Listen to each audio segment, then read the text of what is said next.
We all know that the right habits and mindsets can be transformational in how we live our lives. But among the sea of advice online, it can be challenging to know who to trust with these important life decisions. At The Standard, we answer those questions and introduce you to some of the most successful people in the world in their fields and the habits and the mindsets they use to achieve their success. To learn more about our social platform, head on over to www.thestandardapp.com. And now, your host, myself, Chris Pelletroni. Well, welcome to another episode of The Standard. I'm your host, Chris Pelletroni. Today we have a really special guest. Fraya Mortensen out of Canada is a transformational mindset coach and behavioral change agent. She has been coaching for 20 plus years. And as you'll see and hear when we start talking here in a few minutes, has just such a phenomenal presence about her. As I mentioned on the podcast, it is easy to see why people like her.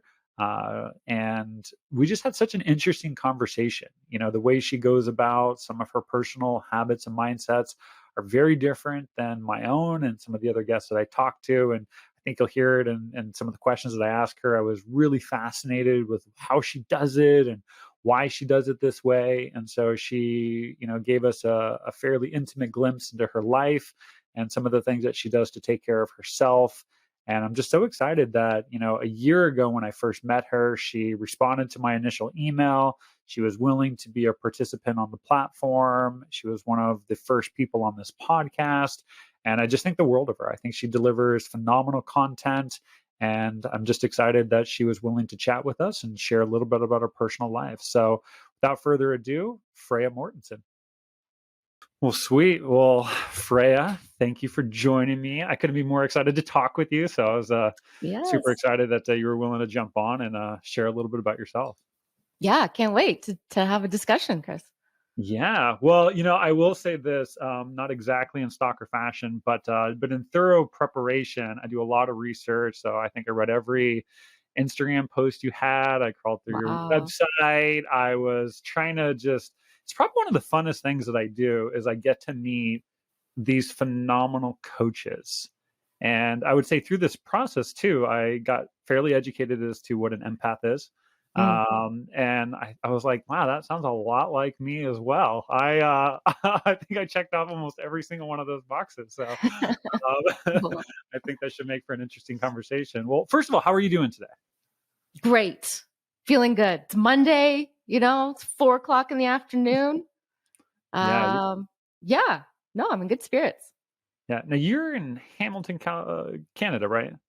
Exactly. Yeah. It's like about 40 minutes south of Toronto. Okay. So Toronto's like our major city that I'm close to. Now, were you born and raised in this area? I get a sense that like you've sort of never flew away. You sort of stayed near. That's right. I've been born and raised in Hamilton, never really left. I left a bit during university, but it's just like an hour to another city. But no, just been a Hamilton girl all my life. Yeah. I used to think that was odd because I was the same way too. Like I actually live in my hometown. My kids will go to all the same high schools and junior highs that I went to. And I was like, God, when you move, you grow up in a place, you move away, you go experience the world. And as soon as my wife and I, as soon as she got pregnant with our second child, we just moved back to our hometown. And so same grocery store, same movie theater, all of it. It's very nice. It's very comforting. Nice. Yeah, my daughter's going to the same high school that her grandmother went to. Oh, wow. That's awesome. Really? Yeah. Super cool. Super cool. Well, obviously, I saw the notes. I saw you had taken some notes and put in a doc. I chose not to look at any of it. I wanted to keep this like so fresh. And so I'm excited to hear what you have to say today. I follow your work. I'm a big fan. I think what you're doing is phenomenal. And I'm curious to learn a little bit more about you specifically. But before we dive into like a specific habit and mindset you have, I'd love to get your perspective just in general as to the importance of habits and mindsets. Mm-hmm. Well, when I saw like sort of the things that you wanted to talk about, and we had talked about habits and mindsets, right? And I see these two words, and I know that a habit is a behavior. So it's what we do. But what generates those habits is the mindset. Mm-hmm. And sometimes we want to take up a new habit or develop new habits, but we don't have the mindset to support it. And it's what will hijack our attempts to turn that like that new practice into a habit. So for me, it's what life is all about, is just developing habits based on the way you're thinking. So these two things really go hand in hand. They're really important to each other. Yeah. Do you think one is more important than the other? Yes. Because it's like, what comes first, the habit or the mindset? Yeah. Yeah. So I'm going to assume you'll go, it's mindset, then it's habit, correct? Yes, absolutely. Yeah. I didn't think about it until this moment, but, I do a lot of workshops at my company. And, when you think of like identity change, if you really like made identity change, its most simplistic two-step process, it's get clarity on who or what you want to be, the mindset. And then it's just take small actions towards that. And those are the two steps for any sort of identity change. But the getting the clarity part of it is the mindset part of it. So it totally makes sense why you would say mindset is the most important there. Yeah. Yeah, for Yeah. sure. So how do these play out in your life, just broadly speaking, like with mindsets being so important and then sort of the habits, the more behavioral components to it follow? Have you always been a habit mindset sort of person, or when did that really start to, I guess, take flight for you? Yeah, I'm like, if I was to think back right now to when, let's say, I was a kid, well, we would have these habits ingrained in us, right? It's time to wake up. It's time to eat your breakfast. It's time to wash your face, brush your teeth, get out the door, get to school. Then school instills certain habits in you that they want you to perform, right? And certain routines and structures. And would you say like a habit is the same as structure, like Yeah, I mean, habits right? are, I mean, whether they're good or bad, I mean, we didn't define a good habit versus a bad habit, but yeah, I mean, it is so much of what we do is on automatic. And so I think it's just trying to acknowledge some of that. Yeah. So exactly, right? So much of it is just automatic that are just conditioned in us. So when I'm thinking to when I was a kid, I don't think I had any of my own habits. I was following other people's habits, what they told me to do. And then as I got older, I didn't have anybody telling me what to do. And I had to instill my own habits. Oh, well, we better figure this out because we're late or we're not eating properly. We're getting sick. What's happening? It's like now we're just going rogue over here. Um, so I think it wasn't until I really moved out on my own when I was 18 that the foundation of habits became more relevant in my life. But it was pretty surface. It was just survival, just keeping alive. Yeah.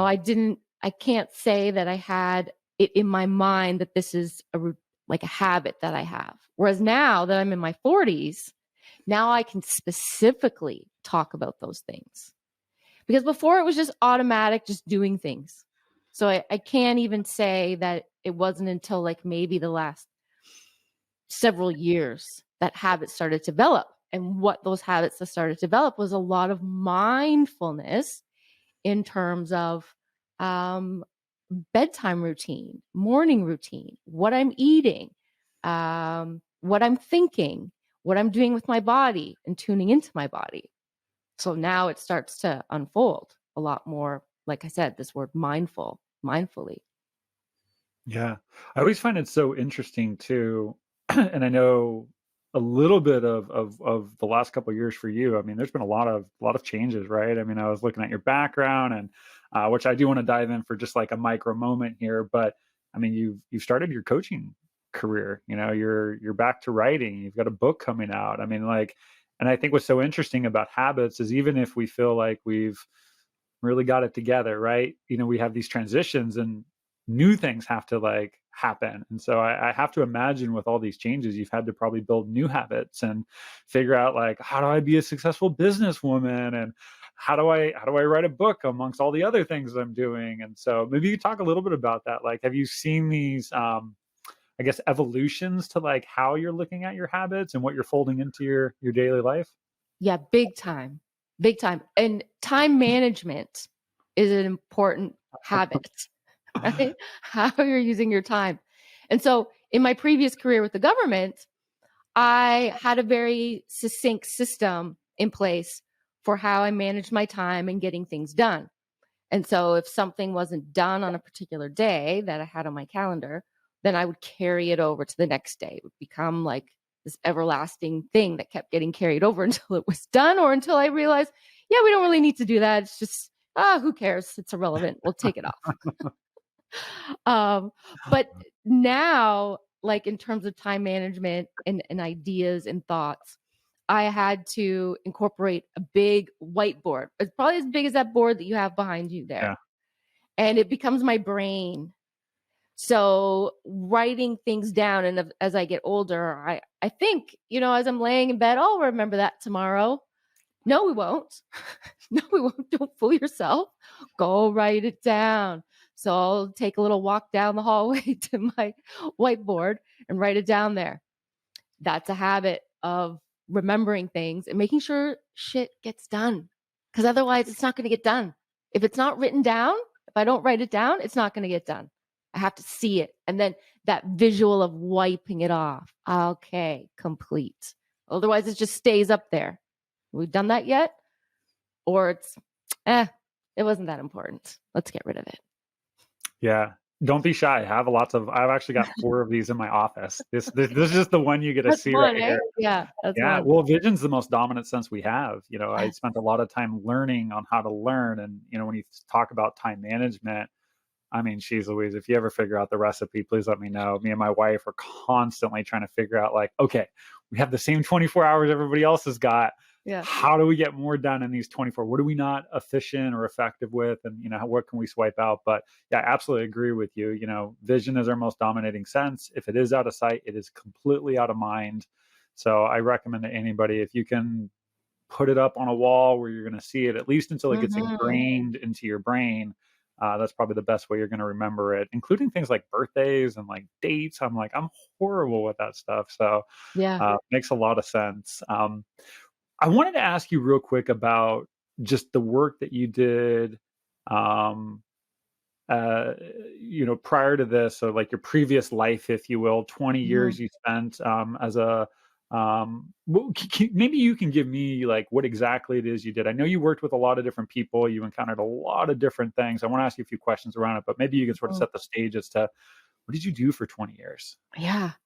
Well, from 23 to 43, I worked as a probation officer in the community, although I would spend some time in the jails as well when I would have to see clients in there and do reports for the court for their sentencing.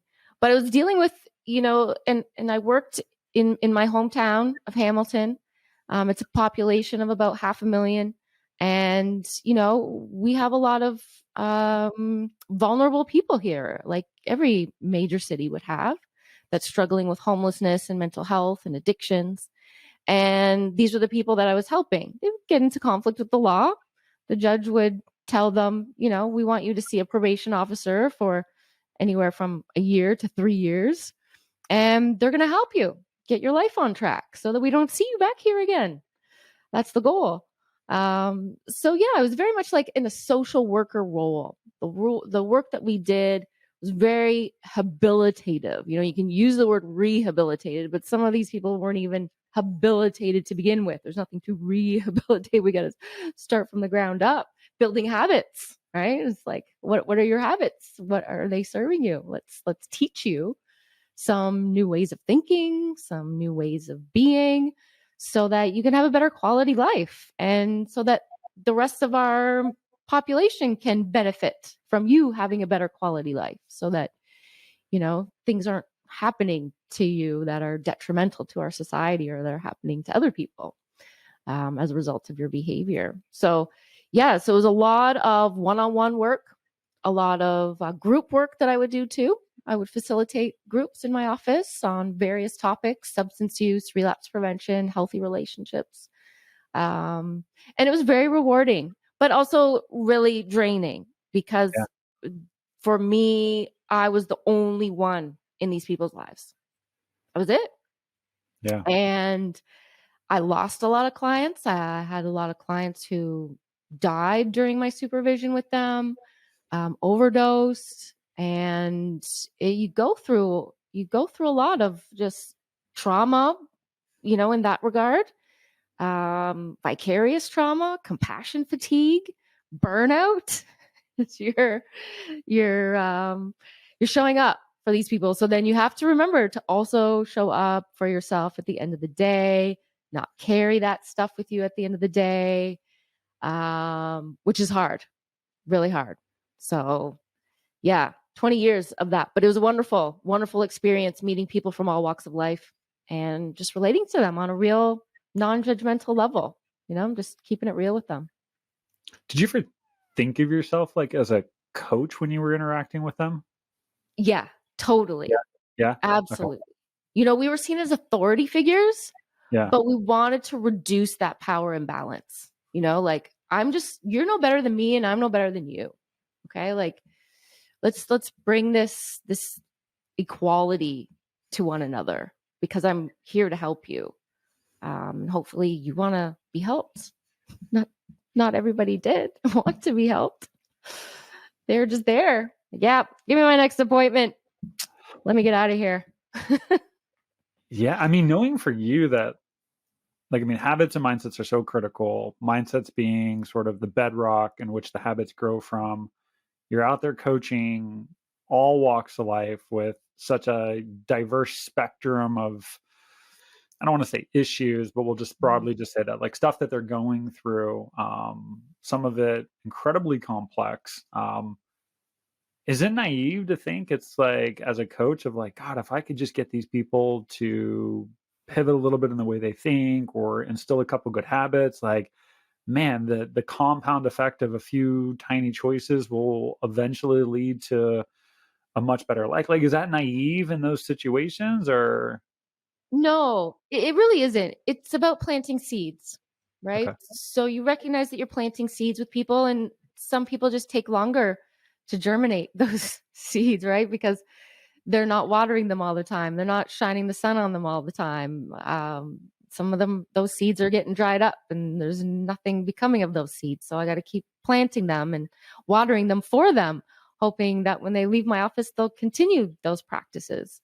So it's little small shifts that you see over a long period of time. But we always say, like, even the smallest changes can have great impacts, right? So if you instill a new habit in somebody, like, hey, when you wake up in the morning, just have a glass of water, and just make sure you get outside and get yourself some fresh air instead of sitting inside all day and smoking cigarettes, like these small little micro changes, they would come in and their spirits, like their overall mood would be improved, and even just having an opportunity to come in and speak to somebody like myself who could offer some optimism and positivity and validate them and see Yeah. them and recognize them really can go a long way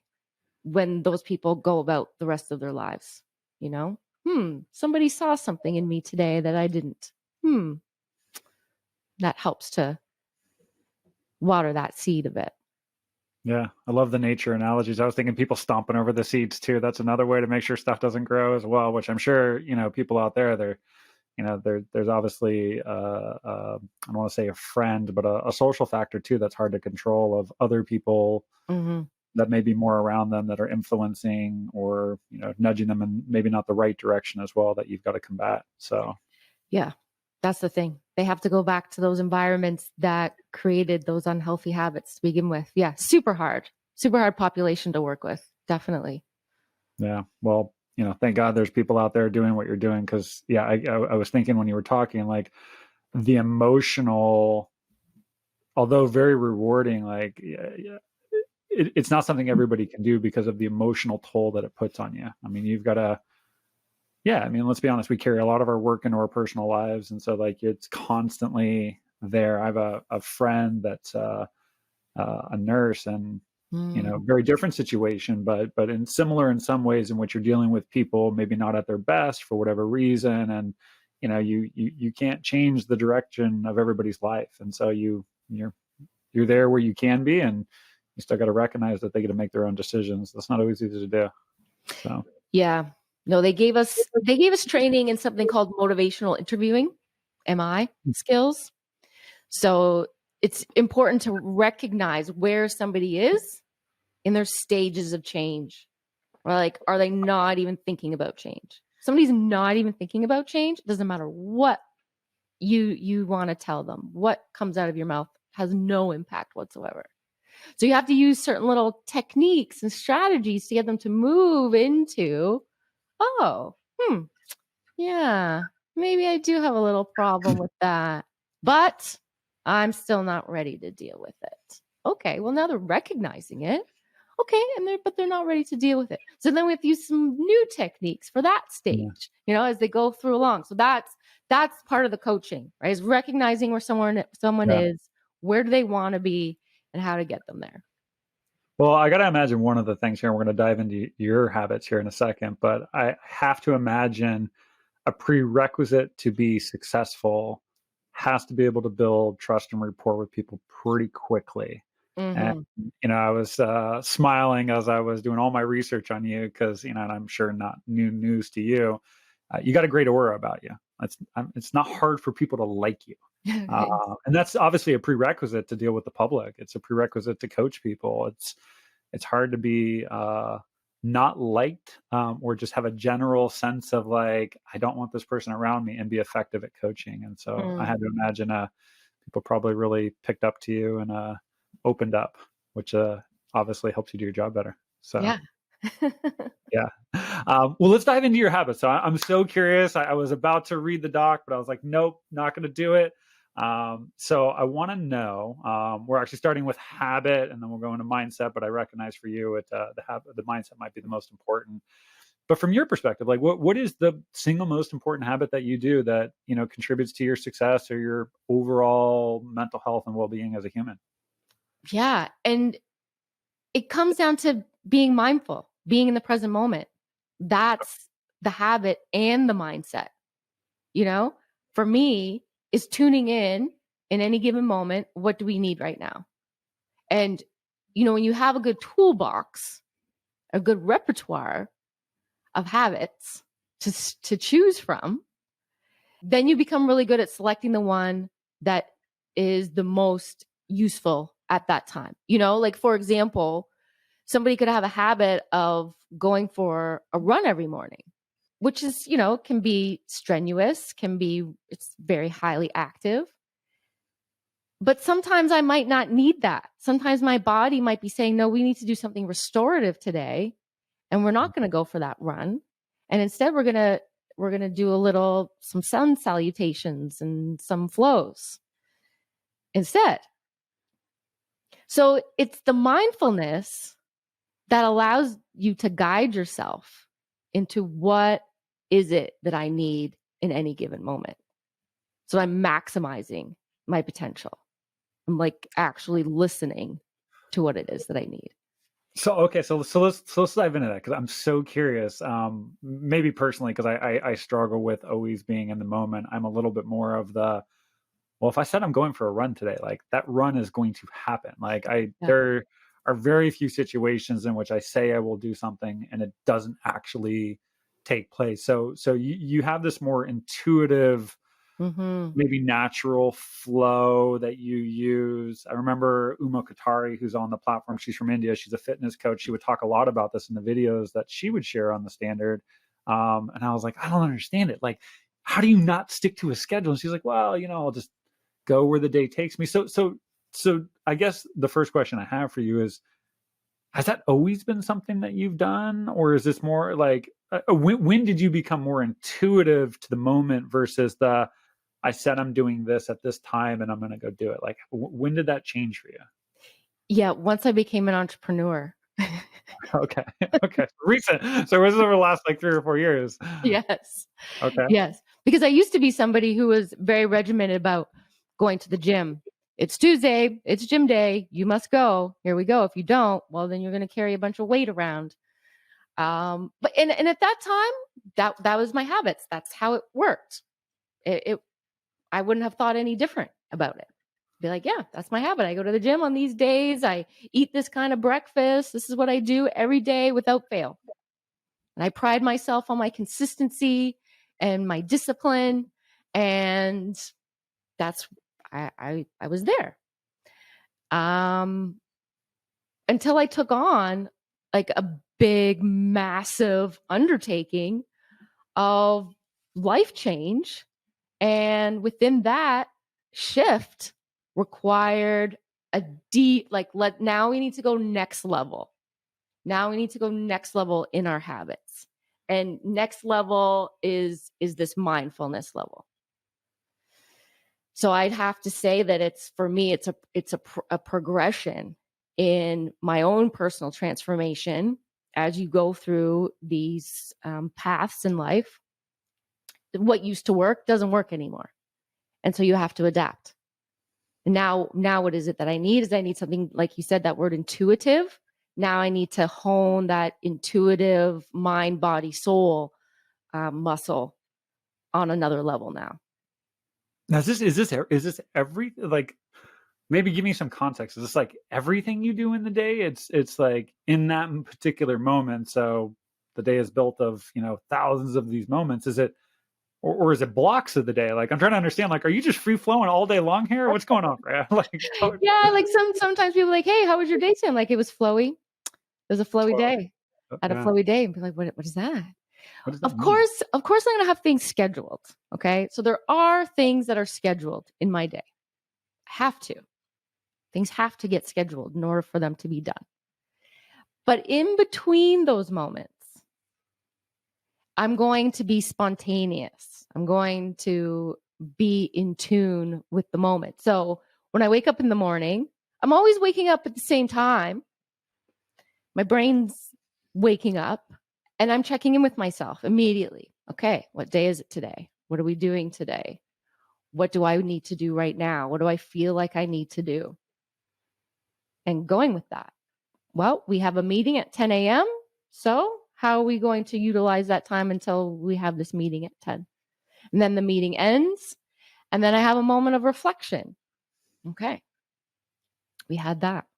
What do we need to do next? What are we going to flow into next? Sometimes I have to schedule certain self-care things. You got to schedule like if I go to a float tank, I have to schedule that. If I'm going to the chiropractor or the massage, those things have to be scheduled. But it's all those little periods in between. So maybe let's just talk about waking up, since it's the first thing. Do you wake up? I know you're saying you wake up at the same time, but maybe let me play a little bit devil's advocate to like tease out of you exactly how this works for you. What if you don't feel like waking up at that time? Like, what if your eyes open and you're like, I feel a little tired today? Like, do you flow back into sleep? Yeah. You do. That's right. Just none. So if you got that 10 a.m. appointment and I don't know, you wake up at 6, but you got to be up at 10, that's like the hard time. And maybe there's a couple of things you do before, you've sort of got this grace period of I need to maximize it in some way, shape, or form. You don't feel like waking up. You just hit another sleep cycle and then you get up. And that would have been the most effective use of your time. That's right. That's right. All right. So I've got a lot of questions on it. So do you have, does it bother you that you're not checking off that box? Like, I know you lived a life where it was much more regimented. I know things are still scheduled.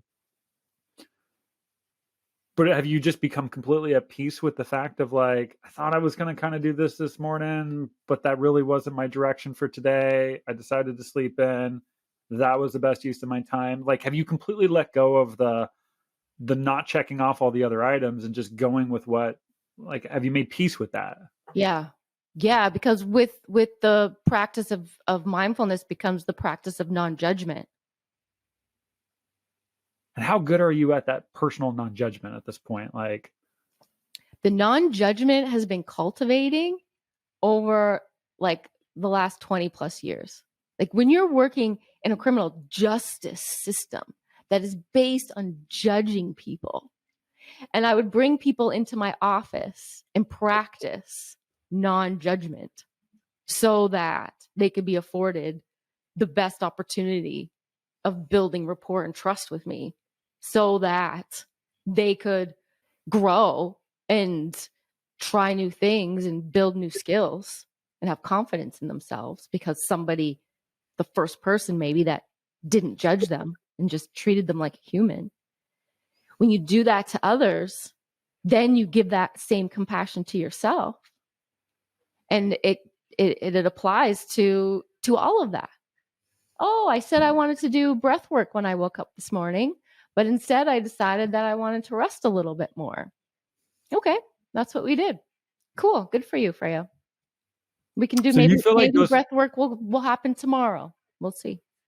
so you're saying all those years of being kind to other people helped build up those tools to then equally apply that kindness to yourself.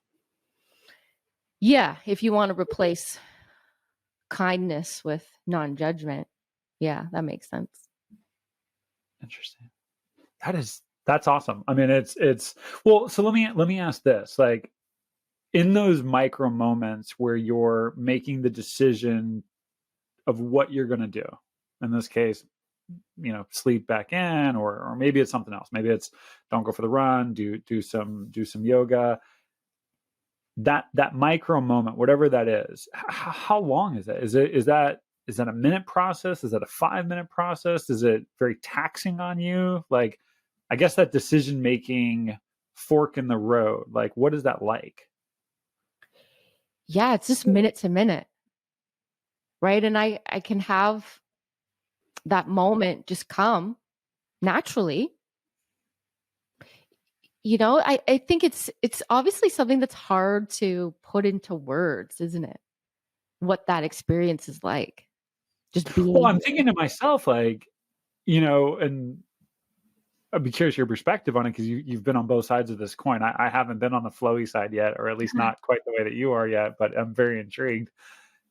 I think some of the power of having very defined routines is the removement of all the thought that goes into the routine. Mm-hmm. So for instance, like, I'm a runner. I run 30, 40 miles a week. And my wife would ask me, like, why do you run the same route?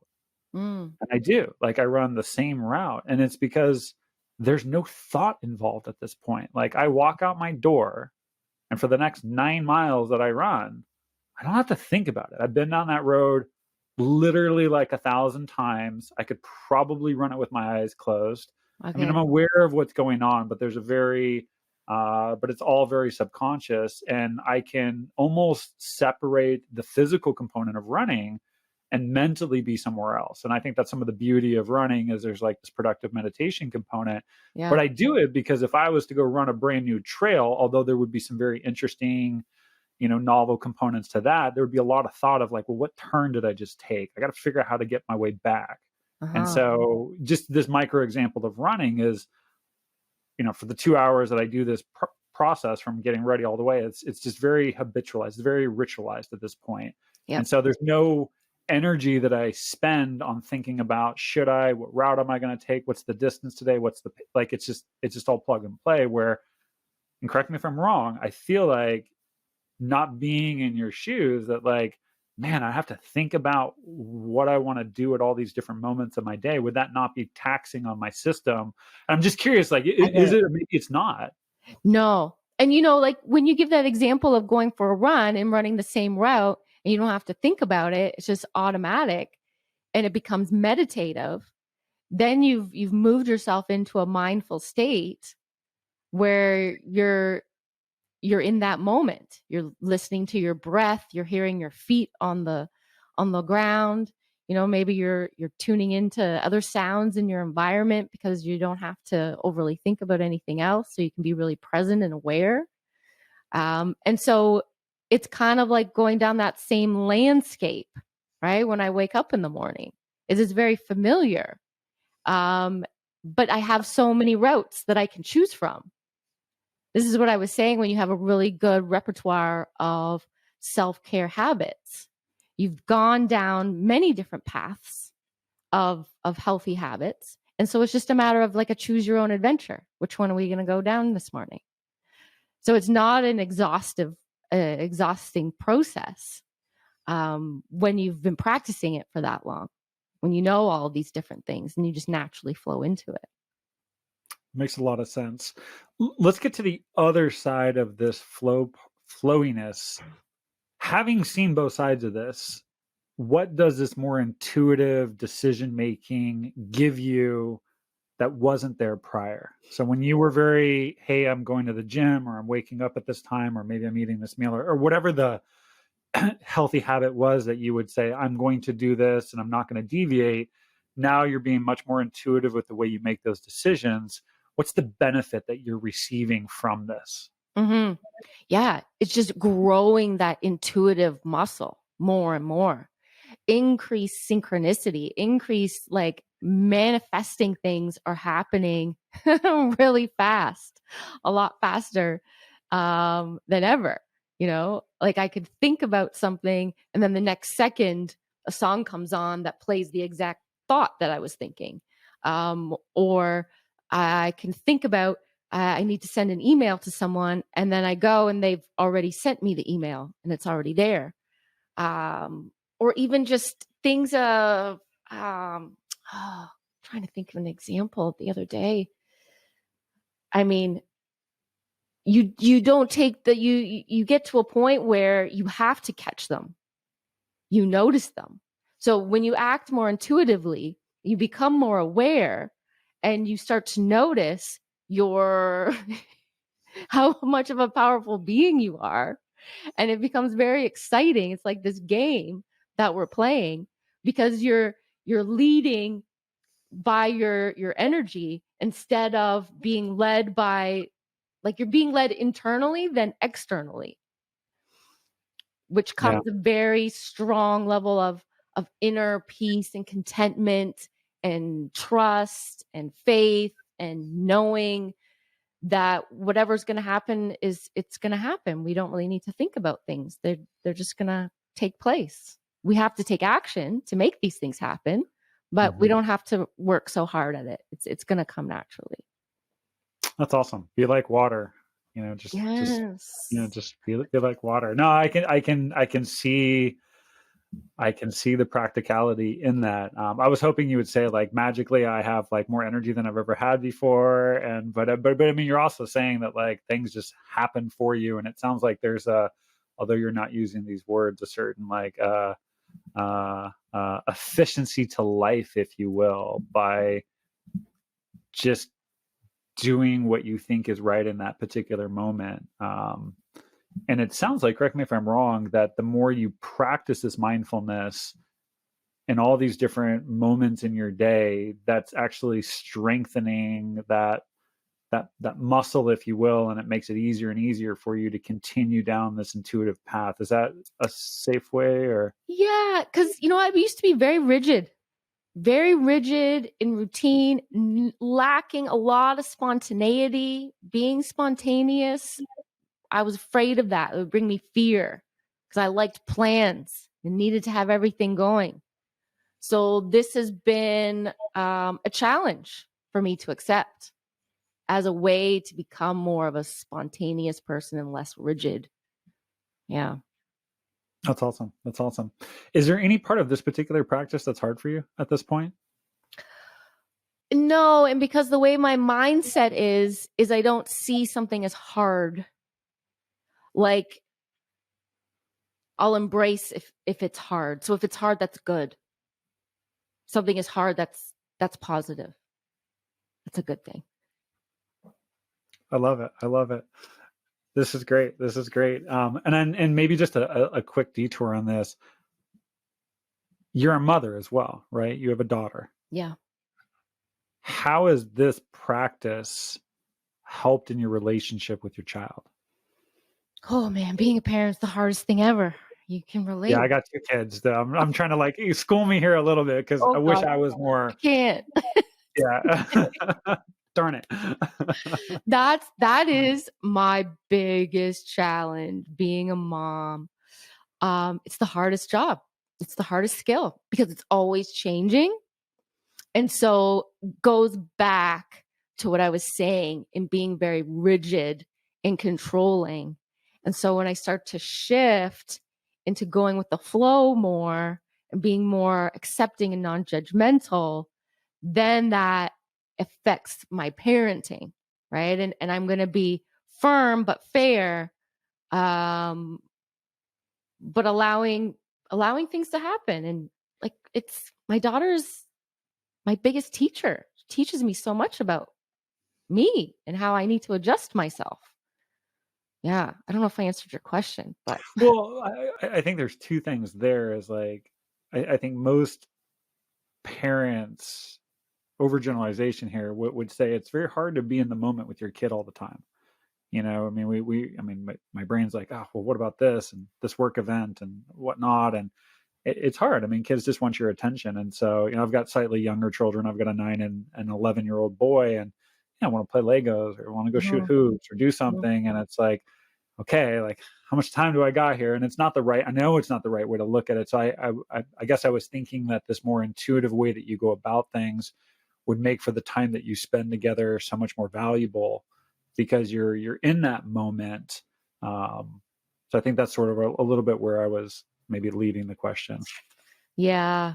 I can only be that for myself, but I can't say that I've yet to see the impacts on my daughter yet.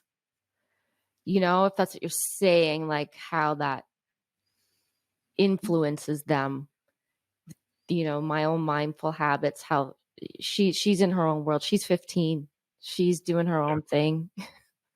But yeah, when they're younger, you gotta do have to have a little schedule. They got activities, they got places to go. We got to eat now. We got to do this. And so it takes a little bit more effort to stay in tune with what's going on because you're like, enough of this nonsense. We got places to go. We're going to be late. I don't have time to listen to your feelings right now. Get in the car. you know? And Well, so, I was also thinking about when you mentioned like frequencies, right? Like, kids and I think just humans in general can pick up the frequency of other people, whether they're doing it consciously or not. And, if you're bringing good vibes around other people, I have to imagine that that's impacting them in a positive way. So sort well, of, time will tell with the teenagers. I don't yeah. know. Get their own little vibe happening over there. So mindfulness is the single most important thing for you. If you had to think of like a habit, so maybe less of something to do with like a mindset, are Mhm. there any particular habits that are incredibly fundamental to you at this point? I would say bigger than a morning routine is an evening routine.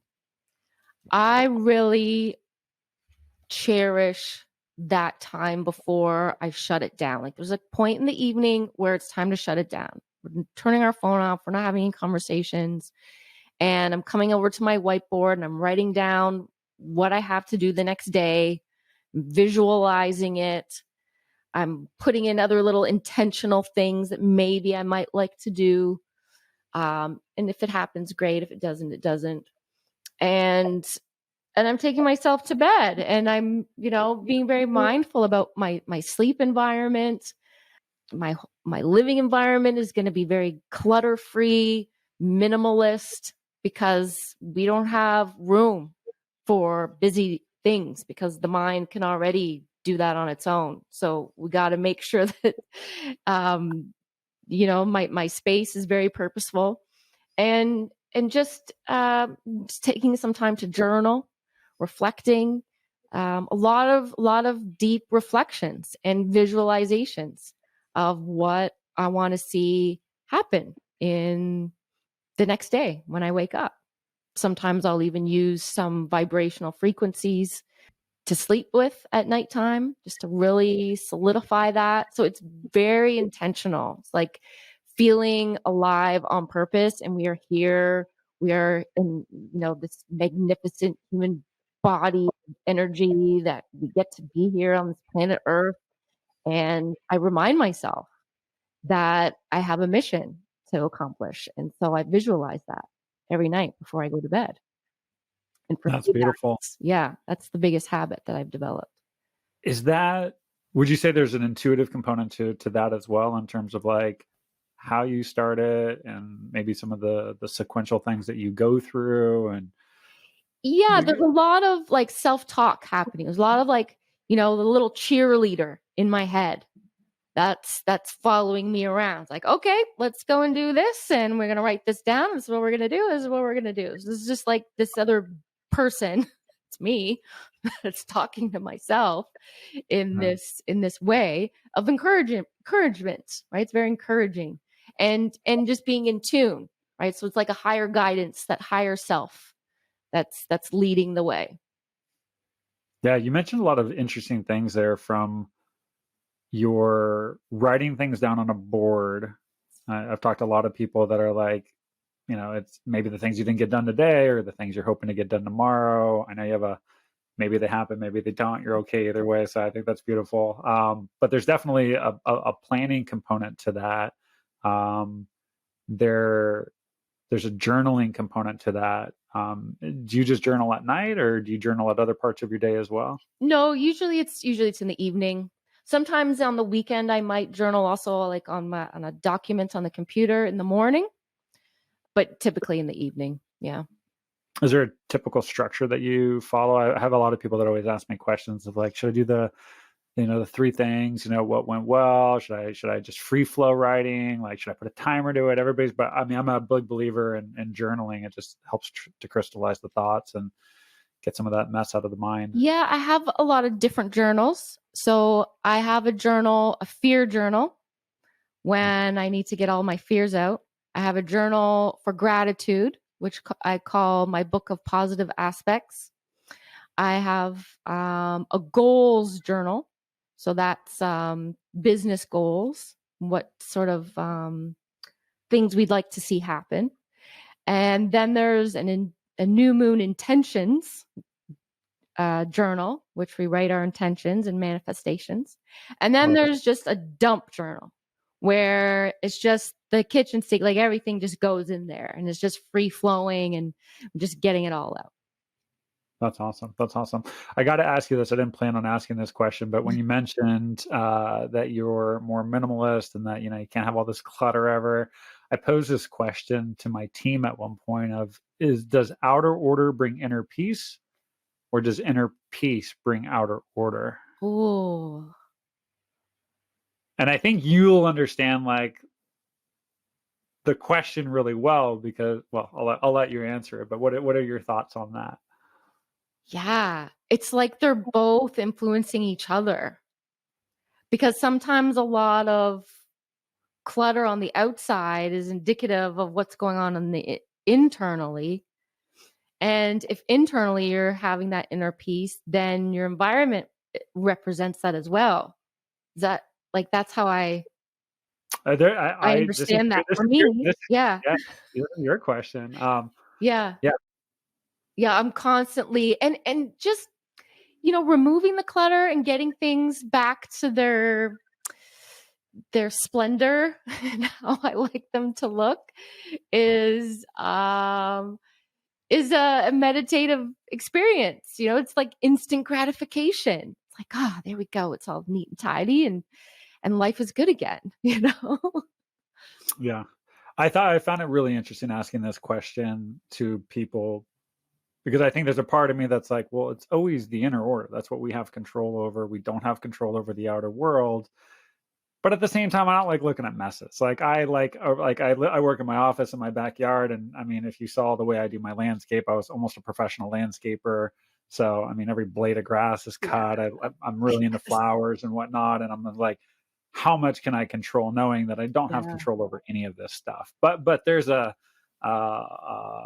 filter that I put over it to feel like I'm in control. Things are very organized and neat, and that helps me be calm, because if it looked really messy out there, I would talk about intuitive, I'd have to go mow my Yeah. lawn or something like that. So I just find it an interesting question. I don't think there's a right or a wrong answer. No, but what you're talking about over there is a need for control to a certain degree, right? Oh, Because there's a whole lot that we have no control over.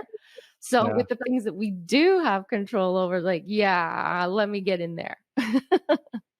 Without a doubt, without a doubt. No, that makes a lot of sense on your nighttime routine. And I guess just last question on that, is that an evolving process for you, or is it like, is what you do to sort of wind down your day, have you perfected it to such a point where this is what I do? I go through roughly the sequence of events, and that's the best way for me to sort of transition from what I did today to setting me up for success for tomorrow. Yeah, it really is an unwinding thing to the extent where I'll even do that when I'm traveling. Right? Mm. When I'm on vacation, it'll still be a mental practice. What's my intention for tomorrow? What do I want to see happen? Sure, I don't have my big whiteboard traveling around with me, but I'll That'd be get a awesome piece of to do. paper, I'll do something.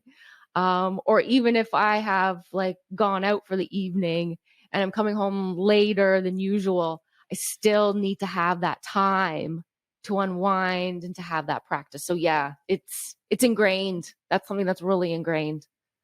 Is there ever a time you skip this particular habit? No. Okay. No, it's gonna happen in some shape or form, always. Yeah. Okay. That's awesome. Is there is there any habit or mindset that you wish or are trying to develop right now for yourself? Is there anything that's sort of like under construction, if Hmm. you will? Well, and this has been cultivating over the last few years since I got into being a coach and that entrepreneurial side of things, is the habit of connection and connecting with people out there like yourself, and making that a mindful habit, and the purpose behind that habit of forming meaningful connections, not just in a business sense, but in an energetic sense, in an energy exchange. So that habit, and anytime I'm having a connection with somebody, being mindful of what that energy exchange is and what it allows. So I guess the habit really comes down to meaningful relationships and how you're using your energy and making the most of that energy through those connections. Yeah, that's awesome. I find that really hard. Like, I am incredibly introverted, Me which too. most people that know me would not think that, because like, I mean, I get on a stage and speak, like, I mean, I could Yeah. hold meetings like left and right. But it was funny when I was reading like all your stuff on like an empath. I was like, I recharge my battery by being alone. And I need a lot. Me and my wife joke. It's like, if I could just have the first 13 hours to the day to myself, the day would be a great day. And it's like, That's so, the whole day. yeah, so I feel the same way. It's like, yeah, social connection is such a powerful thing, and it's also what Mhm. extends our life. It would protect us up Oh, against immunity from diseases and all this type of stuff. And I recognize it's incredibly important. At the same time, I could probably go live in a cabin in the forest by myself with nature and hug a tree every day. I'm like, I don't know. That's just how I personally I feel. know. So that's the one I'm working on because I know how important it is. And I know my tendency Yeah. to, like you just said, just stay alone, isolated, do your thing. But no, that's going to create some unhealthy habits. So we got to have the balance. Yeah. Well, just recognize animal and people are alive, trees and plants are They alive, and count. so They count they too. totally count. Yeah. Yeah, they absolutely Go and count. At least connect that's the way with I a think of tree it. today instead of a human. Yeah. Yeah, connected to nature. Yeah. It's important. Is there anybody that inspires you? Is there anybody that you look to, either somebody that you know or just somebody that you know of, that you, I don't know, just draw energy from, and try to learn a little bit of what they're doing, maybe from a mindset or habit perspective? The person that always comes to mind right away whenever I get asked this question is Oprah Winfrey. I grew Okay. up with Oprah, Okay. watching her talk show and just seeing her evolve, like as a woman of color knowing all of the hardships that she's been through, what she stands for, what she speaks about. Like, she's just a renegade over there, and I have full respect for her. So that's the one person who really inspires me. And still, because sometimes I would have somebody that has an inspiration, but then it dies off. But consistently, like, I'm still talking about this woman now. I still follow her, and it's still like this dream to meet her. Sometimes she'll show up in my dreams. And I'll get some guidance from her in dream world. But yeah, that's really who it is for me. Yeah, well, that's a good one. She is a pioneer, without a doubt. I guess the last question I hear, and this is a very broad question, so this is sort of maybe taking a step away from you specifically, but I think you bring such a phenomenal perspective with being a coach, with interacting with people around the world, with having the background that you do. When you think of all of our challenges as a society, which we don't have to name any of them, but when you just think of like the complexity of that, are there any habit or mindsets that you would want to wish upon humanity? That if, like, my God, if we could collectively embrace this one or that one, we might be able to nudge humanity in a more loving and kind direction. Is there one that stands out to you? Yeah. And it's really just embracing like this growth mindset. Okay. Like accepting that people are going to make mistakes, accepting that not everything is going to be perfect, and accepting all of that with compassion and non-judgment. Like, this is just this theme that you'll always hear me talk about, is this practice of non-judgment and compassion. And I think that that's what's wrong with the world, is that we've become perfectionists and expect even our world leaders to know what the heck to do at all times. And they don't, because they're just humans like us. And I don't know. I just think like there just needs to be this level of personal responsibility at the same time, like just owning your stuff. Like, if you've made a mistake, owning that. And there's so much power in that. And instead of saying sorry for your mistakes, being like, thank you for pointing that out. Thank you for letting me know so that I can learn from that. Because that's what life is all about. It's just a constant flow of learning from yourself. So you can't be in any sort of judgment. It's like, if I didn't go for a run today and I'm shaming myself for it, the problem isn't that I didn't go for a run. The problem is that I'm shaming myself for it. So it's just this attitude that we have, and adopting just this new way of thinking, and acceptance that no one's perfect, and I can't expect anyone else to be perfect. So let's embrace it all. That's beautiful. Well said. Well, that was all the questions I had for you. I'm going to take you off the hot seat. Okay. If people wanted to learn more about you, where should they go? Okay. Well, go over to my Instagram at Empathic Coach.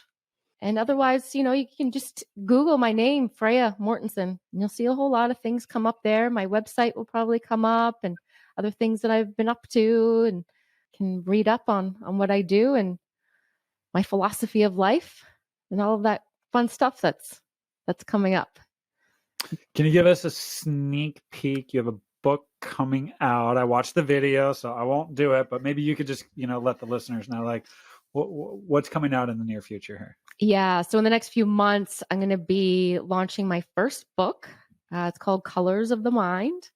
And it's really just about what we've been talking about, this attitude of gratitude, this attitude of non-judgment, and how to have a mindful life, a conscious life, so that we can really experience that inner peace. So I give you all my secrets and my tricks and my philosophy to guide you, so that you can start to adopt this way of thinking, if it's something that is what you want, where you're ready to go at this time. So it's really a nice guide for people to learn a new way of thinking. Yeah. And so June, right? Yes. End of June, the goal. Exciting. Exciting. That is no small feat to write your first book. me and my wife are constantly like, we should write a book. And it's just like, oh, where are we going to find the time? So I recognize like there's a tremendous amount of work that goes in and is involved in that. So yeah, really excited for you. You've got a lot of stuff to share, and the book will be the download. It will So, be. hey, well, Freya, you've been wonderful. Thank you so much. And thank you for all your support. I know we've met probably almost a year ago. I reached out to you completely randomly and was like, I hey, know. I've got this project. I think you'd be amazing for it. And, here you are on my podcast. And like, I think the world of the work that you're doing. Like I said early on in this podcast, I think you have a phenomenal aura about you. The world needs more people like you in it. So yeah, thank you for being on, and, thank you for all your support. Yeah, and thank you for creating this platform, Chris. It's a wonderful place for people to come and explore other people like myself that have great thoughts to share and ideas to share. My profile has been set up there on the profile on the standard, Yay. so people can find me there as well. Mm-hmm. Awesome. Thank you for listening to another episode of The Standard. Before we go, click on the link in the show notes of this episode to learn more about today's guest. And if you enjoyed this episode, please share it with somebody who you think would benefit from it as well.